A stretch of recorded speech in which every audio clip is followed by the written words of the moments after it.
cenáculo, ir al cenáculo.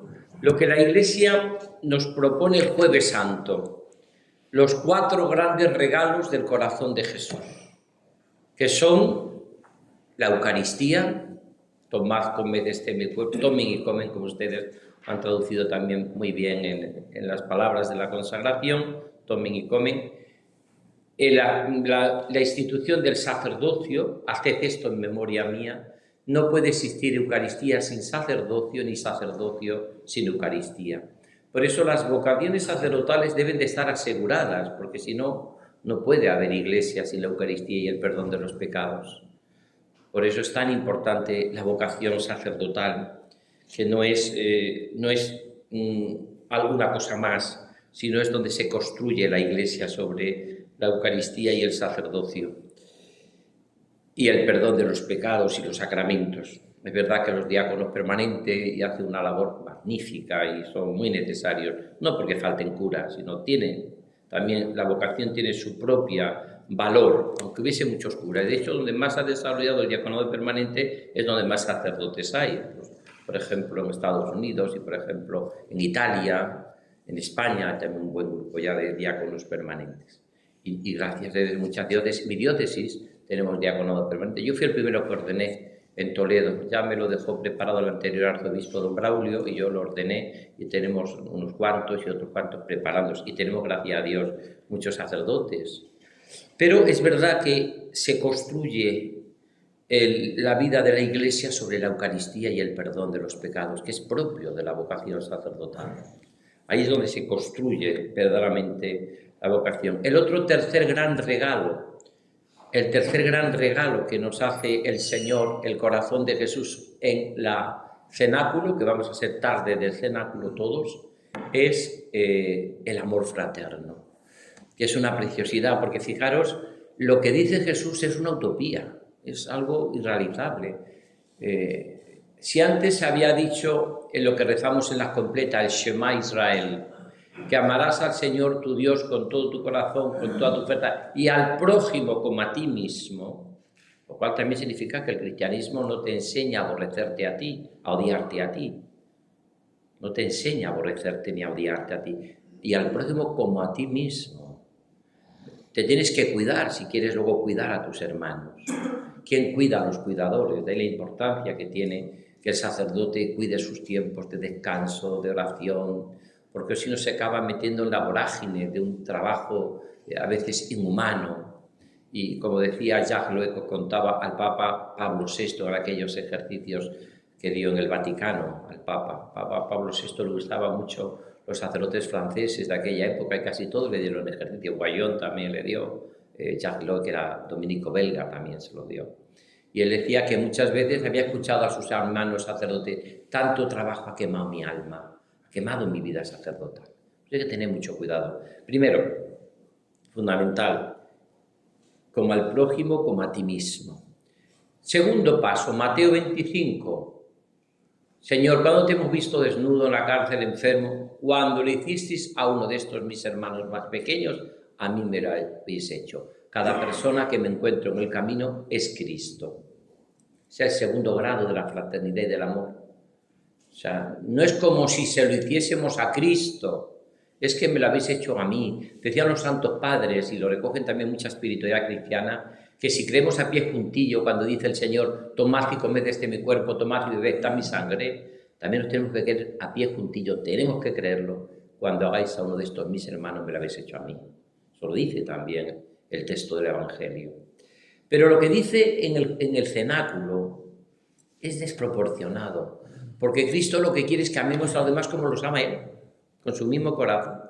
Es una utopía. O sea, no es amar como me ama a mí, amar como si fuera Cristo, sino es amar a esa persona como lo querría Cristo, o como Cristo ama a esa persona, lo cual, pues eso es cómo podemos amar con el corazón del Señor a cada persona que Dios te pone en tu camino. Es muy complicado eso, si no es por un divino encorazonamiento, por un trasplante de corazón, que me dé sus sentimientos para vivir con los sentimientos del corazón de Cristo. Es muy complicado eso, ¿verdad? Por eso el tercer gran regalo que la Iglesia celebra en el Jueves Santo, es precioso, ¿no? La vida de fraternidad. Y por último, que es precioso también, se pone, que es lo que vamos a ver ahora, se pone Jesús a los pies como la diaconía. Por lo tanto, también a los diáconos este texto y este pasaje os puede hacer muchísimo bien. Se pone al servicio de los hermanos. Pero es que el sacerdote nunca deja de ejercer la diaconía, ni el obispo. Os decía que cuando estuve yo con Benedicto XVI en Portugal acompañándole en su viaje a Fátima, nunca olvidaré cuántas veces le vi yo ponérsela, la dalmática, y después se ponía. Y yo cuando me ordené de obispo, que por cierto hacía un calor tremendo, pues me acuerdo que me tuve que poner la dalmática, me puse la dalmática debajo, como signo, lo recomienda la ordenación episcopal, porque uno nunca deja de ser siervo de los siervos, ¿no? Y este sería el cuarto gran regalo. Vamos entonces a meternos de lleno en el cenáculo. 4 regalos: Eucaristía, sacerdocio, amor fraterno, lavatorio de los pies. El texto que vamos a meditar, que si ya habéis leído todos los pasajes que os he recomendado, que es todos los evangelios de la Pasión de Cristo, vamos al texto de Juan 13.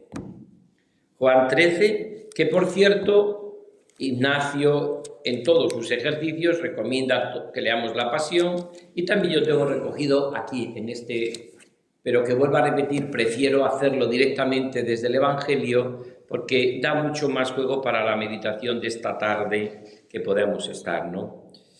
Jesús lava los pies a sus discípulos. Juan es el evangelista más eucarístico que existe. Por ejemplo, leer Juan 6.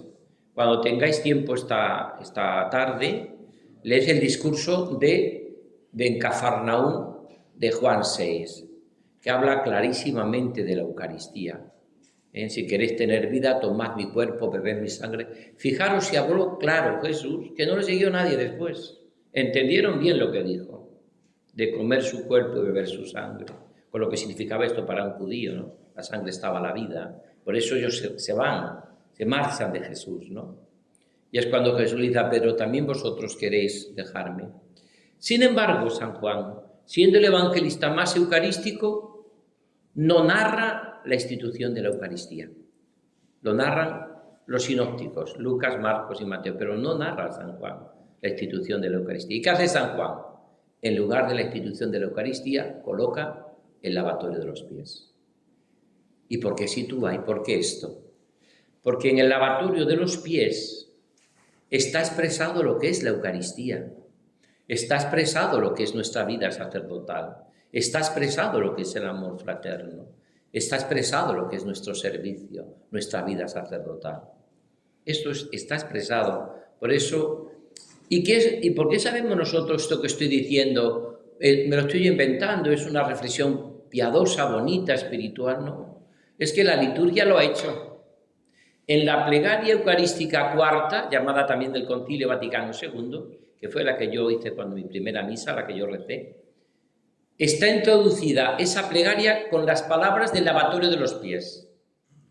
Habiendo amado a los suyos que estaban en el mundo, los amó hasta el extremo. Y mientras cenaba, dice el texto, se despoja de su manto y le pone a lavarle los pies. Y la Iglesia lo que ha hecho, les credendi, les vivendi, lo que ha hecho la Iglesia en la liturgia es, y mientras cenaba, tomó pan, dijo: tomad, comed, tomad, bebed, esta es mi sangre. Es decir, que la Iglesia lo que ha hecho ha sido recoger toda la teología del lavatorio de los pies con las mismas palabras, y al final lo que aparece claramente es esa institución de la Eucaristía. ¿Qué destaca Juan en este pasaje de cenáculo? Esta tarde que vamos a pasar de cenáculo, la última tarde completa que tenemos de los ejercicios, meditando la pasión de Cristo, hasta que lleguemos a las 8 y meditemos la resurrección ya con otro texto. ¿En qué hace hincapié San Juan? Vamos a ir leyendo. Dice así: era la víspera de la fiesta de la Pascua. Jesús sabía que había llegado la hora de dejar este mundo para ir al Padre, y él, que había amado a los suyos que estaban en el mundo, les amó hasta el final, es la traducción que hace, que también es buena esta traducción de Verbo Divino. Estaban comiendo y ya el diablo había convencido a Judas Iscariote, hijo de Simón, para que entregara a Jesús. ¿Qué destacaría yo? Por no volver a leerlo todo, porque habría que... Primero, la solemnidad con que introduce San Juan el lavatorio de los pies. Habiendo amado los suyos, los amó hasta el extremo. Y uno se pregunta, ¿y el amor extremo de Cristo es que le lave los pies a los discípulos, a los apóstoles? ¿O el amor extremo de Cristo es su amor redentor que derrama su sangre, como estamos celebrando en estos momentos, en la pasión de Cristo? El amor extremo no es que nos has comprado no con oro y plata, sino a precio de tu sangre, como dice la Escritura. ¿Cuál es el amor extremo de Jesucristo? Porque es verdad que eso era propio de los esclavos, lavar los pies. A que todos acordéis de ese pasaje del Evangelio que dice, cuando viene el amo de trabajar, del campo, ha venido de trabajar, y llega el criado, no le dice, ni mucho ni menos, al amo, siéntate conmigo a comer. Le dirá, lávame los pies, después comemos juntos, o comed tú después, pero primero lávame los pies. Era propio de toda la hospitalidad, pero era propio de los esclavos. Pero ese no es el amor extremo de Jesucristo.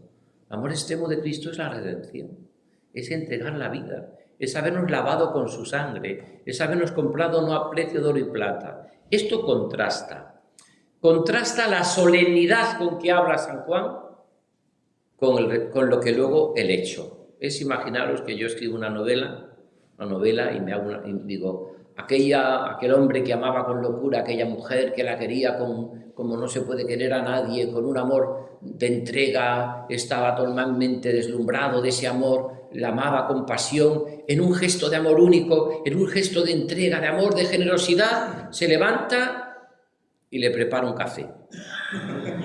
Bien.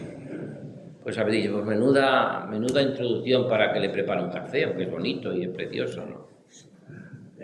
Esperemos que no sea como el café del seminario, que decían con mucha gracia en mi época, que ponía nervioso porque no era café, ¿no? De lo malo que era. Aquí es un café bueno, ¿no? Bueno, pues entonces, en el fondo, y esto es importante, había esta realidad. Fijaros en otra cosa de esta introducción que hace Juan. La palabra solemnidad, que es la misma que la que hemos leído esta mañana en Juan 19. Era un sábado muy solemne. Cuando San Juan habla de solemnidad, está diciendo que se levanta con una especie de farolillo rojo y dice, cuidado, estamos en el centro del Evangelio, en el centro de la revelación cristiana, en lo más esencial, en lo más sustantivo, que es la Eucaristía, ¿no? Esto sería un poco... ¿Qué viene a decir también? Y que nos hace, a mí me parece que me vuelve loco esto que voy a decir junto con toda esta realidad, ¿no? En aquella noche hay algo que también destaca, y es que Jesús se pone de rodillas delante de cada uno de los apóstoles. Eso es la Eucaristía, el amor humilde de Cristo. Tomen, comen, es la Eucaristía. En Jesús se deja comer, se deja porque es el amor, un amor que entrega la vida. Nadie tiene amor más grande que el que da la vida, ¿no? Por eso uno va sacando esas fuerzas de esa Eucaristía y ahí aparece, ¿no? Por una parte aparece esta actitud de Jesús de ponerse a los pies de cada uno, ¿no?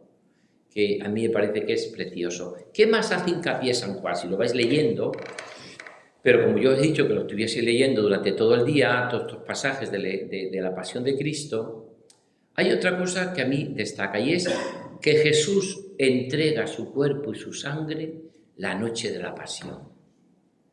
Eso es una canción que se canta, por cierto, que cantáis estupendo y que bien preparáis los cantos. La noche de la Pasión tomó pan entre sus manos y dijo, tomad, comed, este es mi cuerpo entregado. La noche de la Pasión. ¿Habéis pensado por qué Cristo instituye la noche de la Pasión, la Eucaristía? Podría haberlo instituido con los de Maús, que también cortan parte del pan, pero hubiese sido un contexto no tan dramático. O podía haber sido en las bienaventuranzas, Mateo 5. Cuando baja y se sienta, allí instituye Jesucristo la Eucaristía. ¿Por qué lo instituye la noche de la Pasión? Para decirnos que no nos ha amado en bromas, que se entrega que se entrega. El cardenal Vanois, en la carta a los hebreos, sus comentarios, que son buenísimos, sobre todo sobre el sacerdocio del Antiguo, sacerdocio del Nuevo Testamento, el cardenal Vanois lo explica diciendo en 3 momentos, en 3 gestos que hizo Jesús. Jesús siempre comienza dando gracias. Por ejemplo, en la multiplicación de los panes. Yo sé, Padre, que tú me escuchas y haz el milagro. Antes de hacer el milagro, Jesús comienza agradeciendo. También en la resurrección de Lázaro, Juan 11, comienza dando gracias. Yo sé, Padre, que tú me escuchas. Lo digo por estos.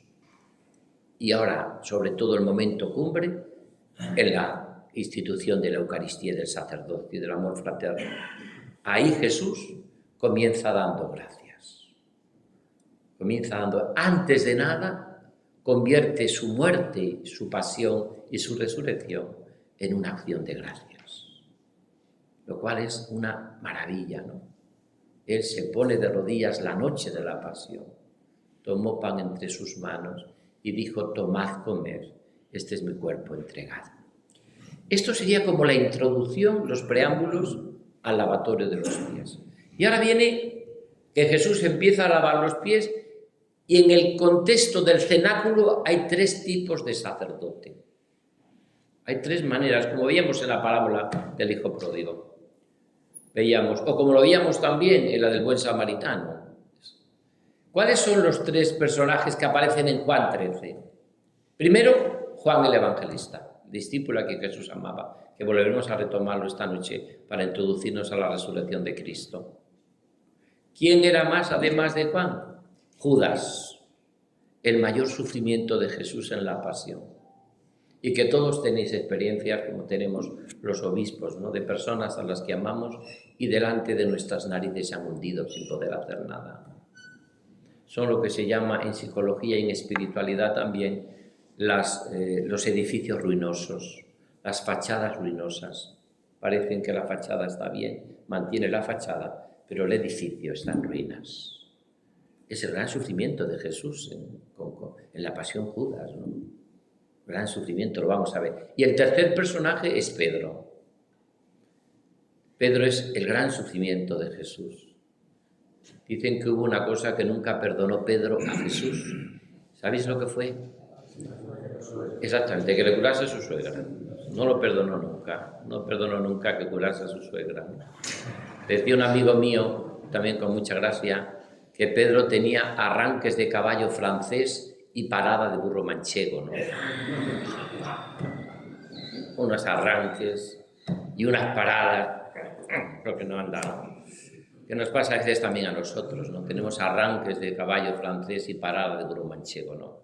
No sé si de aquí en Cuba habrá, me imagino, otros lugares donde serán parecidos también. Entonces, Pedro tiene en su corazón una herida, y es que cree que ya Jesús no le puede amar como le ha amado porque le ha traicionado. Esa es la herida que tiene, que ya nada va a ser igual. Esta es la herida de Pedro. Y por eso Pedro está, sobre todo en la pasión, en la resurrección, que lo veremos también, él tiene y arrastra esa herida en su corazón. Pedro ha conocido el amor humano, ha estado casado, y todo eso significa pues que es una persona que quiere con locura a Jesucristo, le quiere. Es uno de los grandes hombres de la historia, Pedro, me parece. Ha habido 3 libros que me han hecho mucho bien de Pedro. Uno es de Chevreut, un famoso obispo francés, Simón Pedro. Otro que me hizo muchísimo bien es precisamente de Vanois, unos ejercicios espirituales que dio él en Italia al apostolado de la oración, que se titula Pedro y Pablo. Y otro que me ayudó mucho fue preparando la visita del Papa Juan Pablo II, el cardenal Martini, esperando con Pedro la visita del Papa. Son 3 libros que a mí me han hecho mucho bien con la figura de Pedro. Esos 3 personajes están en el cenáculo: Juan, Judas y Pedro. ¿Cómo viven ellos la Eucaristía? ¿Cómo viven ellos esa delicadeza de amor? ¿Cómo lo viven? Juan es el discípulo que recuesta la cabeza sobre el pecho de Jesús y es el discípulo que ha madurado en la fe, aunque es el más joven, porque es el discípulo eucarístico. Ha celebrado, ha vivido, ha comulgado la Eucaristía, cosa que no pasa a Judas, que sale en la noche y es tragado por la noche del cenáculo. Muy peligroso salir del cenáculo, donde está la Eucaristía, donde está nuestra ordenación, donde está el amor fraterno, donde está la Iglesia, donde está el perdón de los pecados, donde está María también. En Pentecostés aparece también la Virgen en el cenáculo. Es el discípulo a quien Jesús amaba, en el sentido de que es el discípulo que, porque es limpio de corazón, ve a Dios. Dichosos los limpios de corazón, porque verán a Dios. Y Juan es el discípulo que está allí en aquel contexto y vive esa unión con el Señor. Tanto es así que las personas que son muy eucarísticas aceptan el escándalo de la cruz en su vida y permanecen fieles. El único que está junto a la cruz es Juan. Pedro va a huir, le seguía de lejos. A Jesús nunca hay que seguirle de lejos, hay que seguirle de cerca, pero le seguía de lejos. Ningún apóstol está junto a la cruz, solo está Juan, porque el que ama la Eucaristía ha descubierto cómo digerir la cruz, que es lo que le pasa a San Juan. Por eso aparece este personaje que veremos después, sobre ese discípulo a quien Jesús amaba, que aparece por primera vez, solo aparece en San Juan, el discípulo a quien Jesús amaba. Y esta es la primera vez que aparece en el cenáculo. Después volverá a aparecer en los momentos, lo veremos esta noche. Pero aparece aquí en ese contexto. Segundo personaje que aparece. A este Jesús se pone también de rodillas y le lava los pies, como se lo lava también. El otro personaje que está es Judas. Judas es, como decía antes, si nosotros vamos a Pastores Damo Bovis, cartas sobre el sacerdocio, descubrimos que Juan Pablo II comienza comentando el texto de la elección de los 12 en una noche de oración. Cada uno de nosotros ha sido elegido por Jesús en la noche de la oración, en una noche de oración. Estuvo toda la noche en oración, se levantó, y estos son los 12. Y aparece Judas. Por tanto, Judas ha sido elegido por el amor del Señor.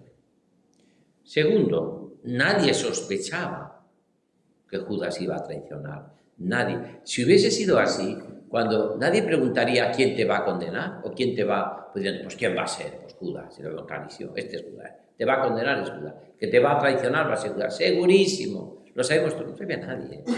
¿Quién, Señor? ¿Seré yo acaso? ¿Seré yo acaso? Y es un gesto un poco misterioso, quien le da una moja en la salsa y se lo da, y entró, y dice Juan, que estaría allí, el que escribe mirando, dice, era de noche, es decir, es tragado por la noche. Cuando se sale del Señor, de la Eucaristía, del cenáculo, es tragado uno por la noche, ¿no? ¿Vosotros creéis que Jesús no veía, eso sí, que Judas se iba hundiendo? Que ya llegaba tarde a la oración, no llegaba, que contaba demasiado el dinero, que estaba demasiado preocupado por lo material, que se alejaba de él, que tonteaba con el Sanedrín y con aquellos. Eso Jesús lo veía. Lo veía. Y trata por todos los medios Jesús de atraerle. Pero en el fondo, él respeta la libertad. Y esto os pasará también a vosotros, a veces con sacerdotes o con catequistas o con personas que estaban metidos en el Señor en la iglesia, y de esta persona, ¿cómo se puede haberlo ido totalmente hundiendo? Y delante de tus narices no puedes hacer nada, no puedes hacer nada. Es el gran sufrimiento de Jesús en el cenáculo. Lo había elegido en la noche de la elección, había compartido con él. ¿Cuál fue el gran fallo que tuvo Judas? Que no quiso encontrarse nunca con la mirada contemplativa de Jesús. que sí se encontró Pedro, porque Pedro, cuando sale, Jesús dice que Pedro le miró y lloró amargamente. No se puede huir de la mirada de Jesús. Eso lo descubrimos cada día en nuestra oración, en nuestro trato personal con Jesús. Ahí el gran fallo que tiene es que y el otro gran fallo que tiene es que cuando nos vamos separando del Señor, nos separamos también de los hermanos. Qué miedo le tengo yo a los sacerdotes que se separan de la fraternidad, del presbiterio, a veces bajo capa de perfeccionismo, en fin, de un cierto autorreferencialidad que decía Papa Francisco, pero que no deja de ser tremendo, ¿verdad? Porque separándonos de los hermanos estamos a merced del mundo del demonio y de la carne. Por eso hay que estar con los hermanos, hay que estar y asistir a todo lo que nos ofrece el presbiterio, y retiros, formación, que vayamos a... Tenemos que tener relaciones de fraternidad y de hermanos y de amigos, ¿no? Pero en el presbiterio no se ha entrado por ser amigos, sino por ser hermanos. Luego yo elijo los amigos, ¿de acuerdo? Y es bueno tener amigos, muy bueno. Pero yo no voy al presbiterio porque tengo amigos. Voy al presbiterio porque tengo hermanos. Es lo que se llama la fraternidad sacramental. Luego puedo tener, y es bueno, un ámbito de amigos, de hermanos, incluso compartir algunos carismas, pues eso es estupendo, asociaciones sacerdotales, todo eso me parece muy bien. Siempre que cuiden nuestro sacerdocio, chapó. Pero por supuesto tenemos que descubrir que nosotros somos un presbiterio de hermanos. ¿Y qué diferencia entre hermanos y los amigos? Que los amigos los elijo yo, pero los hermanos se me dan. La diferencia. Tú has elegido tus hermanos físicos de tus padres, lo que tengas, te gusten más o te gusten menos, se te han dado tus hermanos. ¿Qué une a los hermanos? El padre y la madre, es decir, la unidad. Pero nosotros, luego, los amigos es distinto. Amigos los elijo yo. Los elijo yo, bien, y tengo que elegir amigos. Jesús tiene amigos, Pedro, Santiago, Juan. Tiene una amistad especial con ellos. Y de hecho los llevó a los momentos más importantes de su vida, ¿no? Marta, María y Lázaro también. Algunos más amigos. Tenía Jesús amigos. Entre todos había gente más pudiente y menos pudiente. Porque la amistad también es necesario. Pero hay que reconocer que yo no formo parte de un presbiterio de amigos, sino de un presbiterio de hermanos. De hermanos. Y por eso es tan importante el mantener esto, ¿no? Entonces, Judas comete ese error. Judas anhela algo, por eso os decía yo esta mañana lo de la carga, ¿no? Anhela algo que es muy peligroso, y es ese buscar a toda costa tener una satisfacción que creía que le iba a llenar totalmente, ¿no? Esas 30 monedas de plata, ese tener. ¿Y qué ocurre? Que cuando lo hace, qué poco dura el placer y qué poco dura la satisfacción de 30 monedas de plata. Tan poco dura que enseguida lo tira y enseguida... Esto no es ninguna indirecta, ¿eh? Tan poco dura que la tira allí y se marcha, ¿no? Por eso yo creo que en este sentido podemos decir que qué poco duran nuestras satisfacciones cuando las tratamos de vivir fuera de Dios, ¿no? Qué poco dura esa satisfacción, ¿no? La arroja ya. No duró ni segundos el placer de tener esas monedas en sus manos, ¿no? Por eso es tan importante. Fijaros, si Judas se hubiese fiado del Señor y de su misericordia, sería un santo ahora.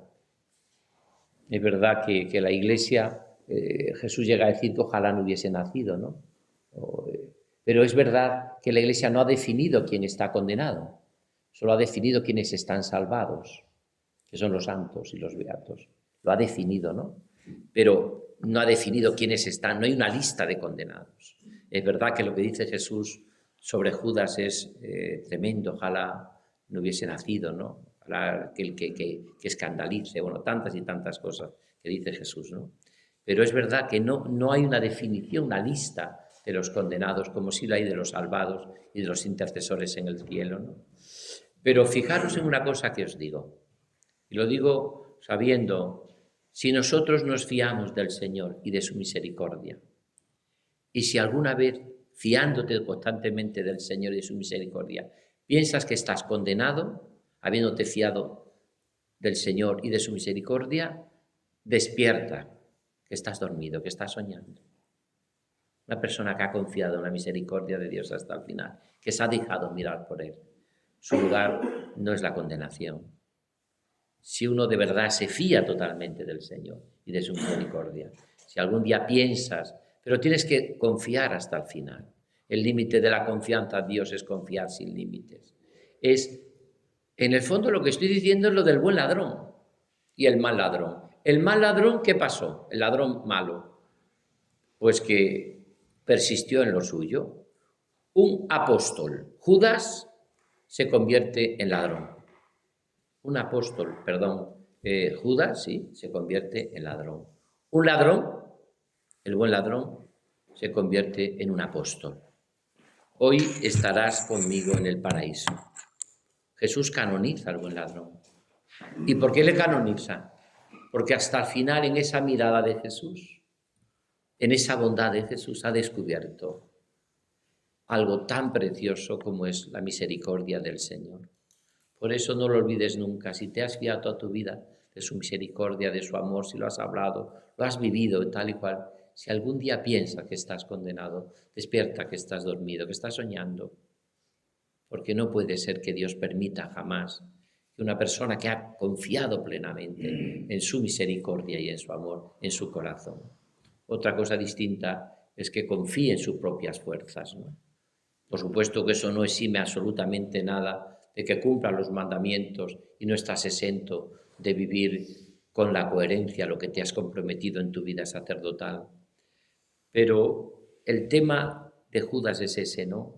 Es el hombre que no se dejó mirar por el Señor y que albergaba en su corazón satisfacciones que qué poco duran en el corazón humano. Cuando las tienes, no valía la pena, no valía la pena. Y termino, para dejar una horita más, Pedro. La figura de Pedro es colosal. Hombre herido, Pedro está herido en el corazón. Pedro cuando llega a Jesús a lavarle los pies, descubre como buen judío, como le pasa cuando le ve crucificado, que es la humillación de Cristo. Pero no descubre que en esa humillación lo que hay es mucho amor. Me decía a mí el vicario del clero de Coria Cáceres, un sacerdote muy santo, don Florentino, que estaba con los 13 años que yo estuve de obispo en Coria Cáceres, en Extremadura. Me decía a mí don Florentino, don Francisco, los obispos y los sacerdotes tenemos que servir a los sacerdotes de rodilla. Me hizo mucho bien. Solo yo le decía, es que se puede servir de otra manera que no sea de rodillas. No se puede servir más que de rodillas. Y eso es lo que hace Jesús con Pedro. Y Pedro no entiende, y como no entiende, se revela. ¿Lavarme también los pies? Que no. Si no te lavo los pies no tienes cuenta conmigo. Entonces todo, ¿no? Y le va a decir Jesús algo que es nuestra vida sacerdotal, que está en el cenáculo, ¿no? Me dices maestro, y lo soy, pero lo soy lavándote los pies, ¿eh? Soy maestro porque te lavo los pies, soy maestro a tu servicio, soy maestro desde el amor que se hace servicio, que es así. Porque realmente nuestra vida sacerdotal, que vosotros lo vivís, vamos, maravillosamente, solo permaneciendo como estáis y viviendo y estando al servicio en las parroquias, que como se dice el sacerdote que está ahí entre su pueblo, es un sacramento prácticamente de la presencia de Dios en su vida, ¿no? No lo dudéis ni siquiera, ¿no? A veces nosotros pensamos que nuestra labor son las predicaciones y tal, es tu vida en medio del pueblo, en medio de la gente, en medio del pueblo de Dios. Ahí es tu vida y lo que tú vives y lo que tú haces, ¿no? Lo que tú haces es tu vida, ¿no? Hace unos años leía una vida, no sé si aquí llegó a Cuba, de un famoso misionero español, el padre Llorente. Es un famoso jesuita que estuvo en Alaska, padre Llorente, buenísimo. Él estuvo allí un tiempo trabajando de misionero, tiene muchos libros, ¿no? Pero yo no voy a hablar ahora de él. Voy a hablar, junto con voy a hablar de que junto con esta realidad del padre Llorente hubo una cosa preciosa, y es que él escribía en la revista de Misiones. Tenemos nosotros el delegado episcopal aquí de Misiones, una revista que fue famosísima en España, el Club de las Misiones, o misioneras, ¿no? Y recuerdo que hubo un escrito que a mí me dejó impresionado. Y escribía mucho el padre Llorente, pero escribían otros muchos, ¿no? Y escribió una vez un sacerdote de un compañero del Líbano. Ahora que trataba de estar el Papa en el Líbano, en Turquía y en el Líbano, el Papa León XIV. Y cuenta esta anécdota. Dice que salió un sacerdote joven, y le dijo a su obispo: mándeme usted al peor sitio de la diócesis. Al peor sitio de la diócesis. Me pide el Señor ir al lugar más inhóspito, más lejos, más donde usted me mande, pero mándeme al sitio más complicado y más difícil. Los primeros años de mi vida voy a procurarlo en los ambientes más complicados y difíciles. Y el obispo le miró y lo pensó mucho, porque es muy delicado los primeros años de una vida de un sacerdote, ¿no? Como crezca mal el arbolito, luego es muy difícil enderezarlo, ¿no? Entonces se lo pensó, pero al final le nombró y le mandó al sitio más complicado en el Líbano, donde había 3 comunidades pequeñas. Dicen, en español también decimos nosotros que pueblo pequeño, pueblo infierno, ¿no? Pues algo parecido pasaba. Era un lugar pequeño donde había 3 comunidades enfrentadas. La católica, que llevaba 20 años diciéndole al obispo que no le mandase ningún cura, que estaba muy a gusto sin cura. La comunidad protestante, o la comunidad que estaba allí, que iba por su lado.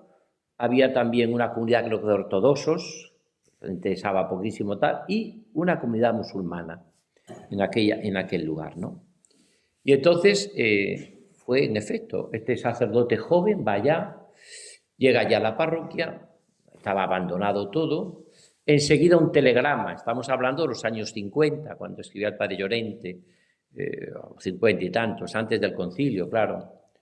Y entonces es una auténtica maravilla, porque él llega a la parroquia, un telegrama de los católicos, de la comunidad católica: no queremos al cura, no queremos al cura, se lo quede usted, señor obispo.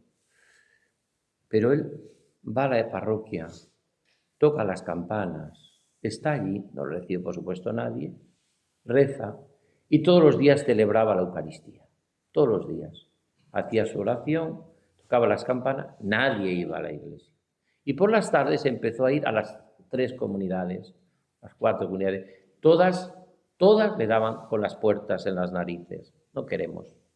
Y así tiempo. Y contaba que escribía esta anécdota, a mí me impresionó mucho, que un día, después de 2 años en que no iba nadie a la iglesia, nunca nadie, a los 2 años, dice que un día se sentía mal, estaba muy afectado y tal, y llegó una niña: señor curas, se muere mi abuela, le dé usted la extrema unción. Y él pensó: extrema unción, estoy mal, la abuela, ¿dónde?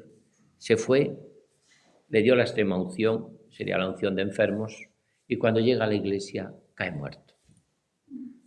Como nadie entraba en la iglesia, esa noche estuvo toda la noche a la iglesia, no entró nadie al otro día, pero cuando llegaba por la tarde y tocaron las campanas, echaron de menos las campanas, y fueron las 3 comunidades allí a verlo, y se encontraron muerto al sacerdote, ¿no?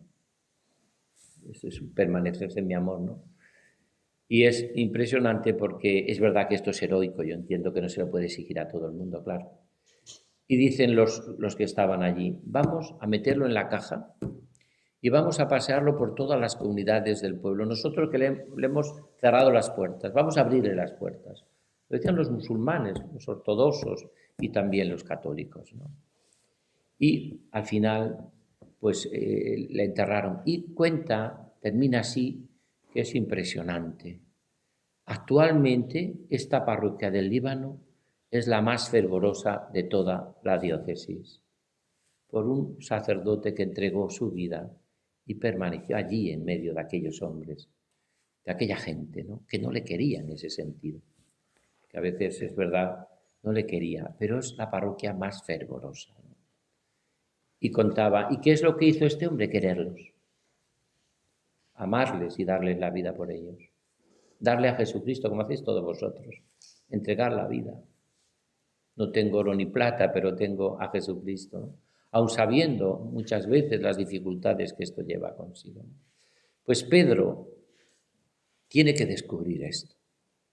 Tiene que descubrir que es amado por el Señor y que es amado siempre, porque él siempre tiene esa herida, ¿no? De hecho, mirad, cuando Pedro se tira al agua en el lago Tiberíades, él va pensando, pero ¿de verdad me va a perdonar el Señor?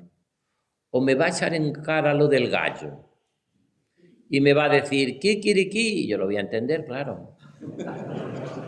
Me va a decir, ven para acá, Pedro, ven para acá, Pedro. Yo te había hecho papa, ¿te acuerdas? En la confesión de Cesarea de Filipe. Pero como no has sido fiel, que no vas a ser papa, que no.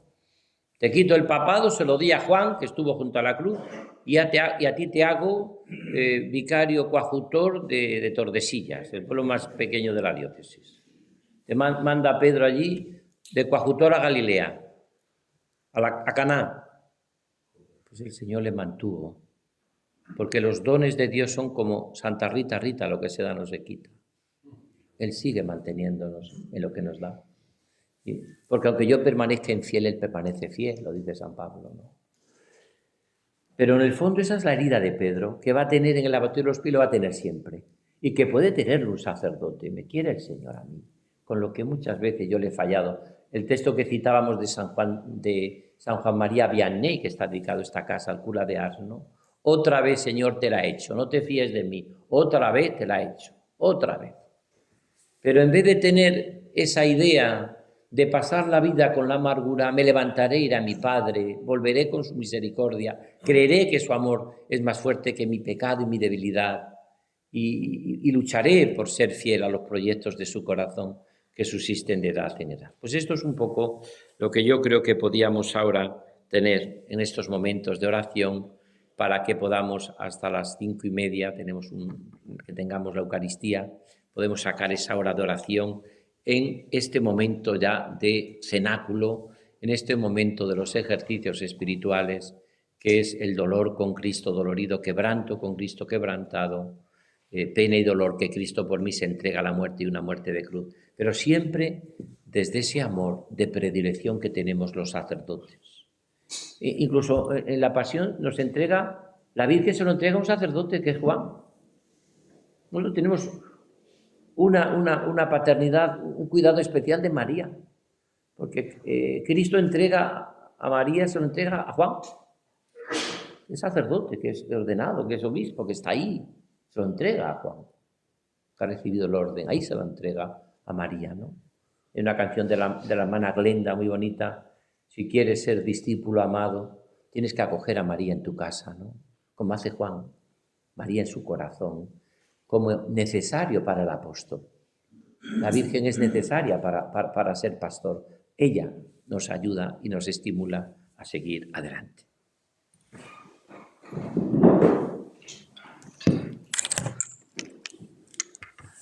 Yo sigo atendiendo a los que queráis allá, o sea que tenemos, con toda libertad, ¿no? Los que queráis, podéis hacerlo. Luego